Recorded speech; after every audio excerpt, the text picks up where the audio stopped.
All right, so it is no secret that I'm absolutely addicted to TikTok. It is a problem. We don't need to talk about it. But I think it was last year, one of my favorite creators was a creator named Hannah.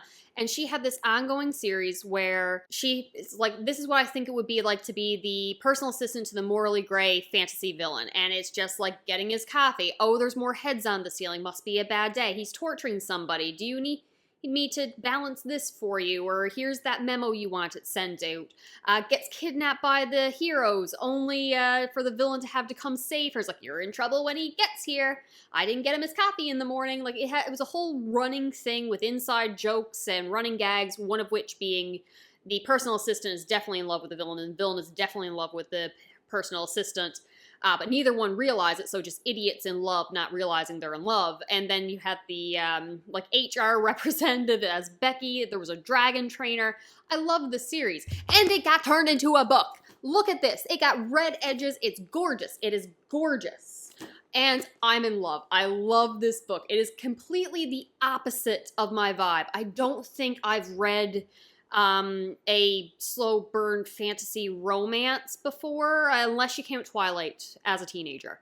I don't know if that counts. But anywho, it is so cute. It is low stakes. You have this girl named Evie, and she is in desperate need of a job, ends up running into the quote-unquote villain, that is what he is called in this world, in the woods, and he offers her a job as his personal assistant. You have magic in this world. I love the villain's powers, and I'm not really going to describe it in too much detail, but it involves like a black cloud and targeting people's weaknesses, and it can bring pain and death.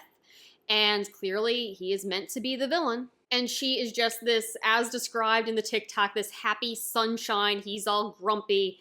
And you have office banter. I love the characters. They're so sweet and so cute. But the banter between the villain and the assistant is my favorite, the highlight of this book. I can understand if some reviews will call it cringy. To me, it was witty and funny. I had a grin on my face the entire time I was reading this. I adored it. It was so funny and cute, and I loved it. I had read a review that said it read like middle grade. I don't understand that. Maybe if you didn't make it past the prologue is a little bit, oh, what am I getting into for the writing? But the rest of the book, I really liked the writing. There were multiple times I stopped. I wish I tagged them to just say, oh, I like that line. Oh, that's cute. When they're describing, she wasn't just like pure light. She was every color. She was the rainbow. It sounds corny if I just say it like that, but it fits so well in the way it was worded in that moment. And I really, really liked the writing. So many times I stopped and like, this is a debut novel? I like that line. So for me, it worked perfectly. Also seen some reviews saying, oh, there was no spice in this because it's a TikTok book. You expect probably spice from that website sometimes. None of that. None of that. A lot of unnecessary pratfalls and longing looks and forced proximity kind of thing going on. But my only complaint, and I don't even know if this should count as a complaint, you know the general structure of a book. You have your rising action, a climax, a falling action, resolution, maybe a final rising climax and all that. Like the pacing normally varies in a book, and your investment in the action as things rise up and slow down. I didn't feel that happened at any point. If I were to plot my investment and pacing and excitement for this book, it would be a straight line. I was just as invested at the beginning as I was the end, and that is not a criticism because I enjoyed it the entire way through, but there was never a moment that I'm like, oh, what's going to happen next? Oh, I need to keep reading. I enjoyed it, and I read at a steady pace. At no point was there a lull where I'm like, oh, I need to put this down and come back to it later. I'm bored. That never happened. But it also just didn't feel like it excited me in any kind of way either. So pacing-wise, I think we need a little bit of something to vary the pacing.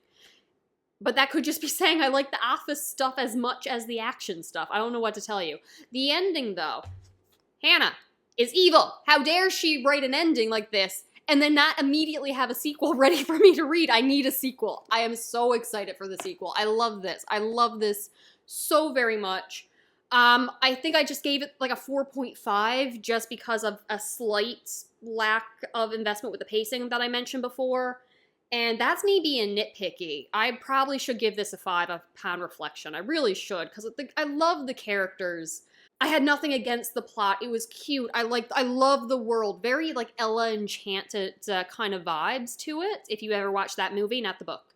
I seen it mentioned compared to The Princess Bride. I would also agree with that as well. Yeah, no genuine complaints. I love this. Give me a sequel. I need a sequel.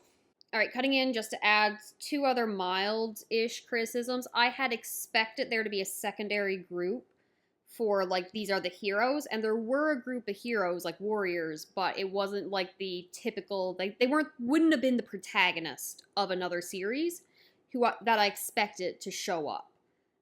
Maybe in the sequel. I'm hopeful, because they were kind of in her TikTok skits.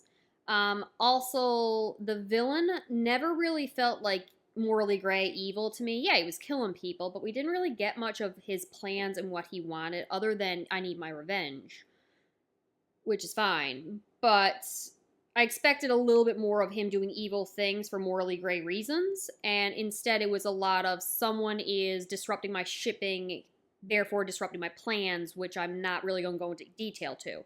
So in the sequel, I would also prefer more of what he had done in the past that was evil but morally gray. Minimal complaint.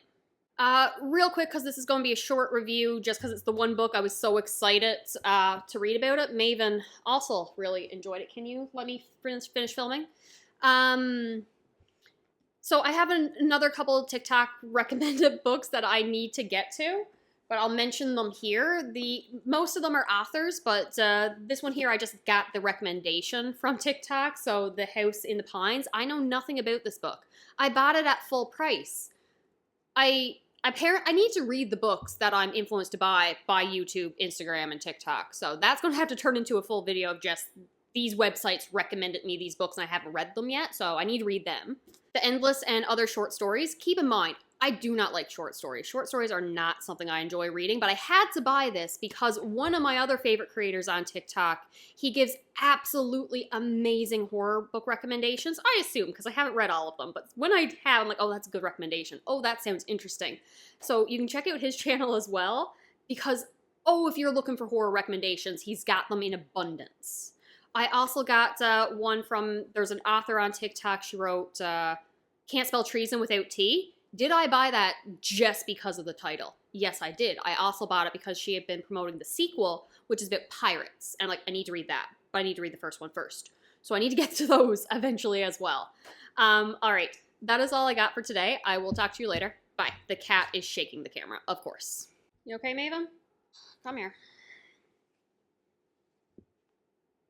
Hi. What is it? Cat, do not scratch the couch. Please don't scratch the couch. Can we play later? Play later. The cat, Maven. Take 2.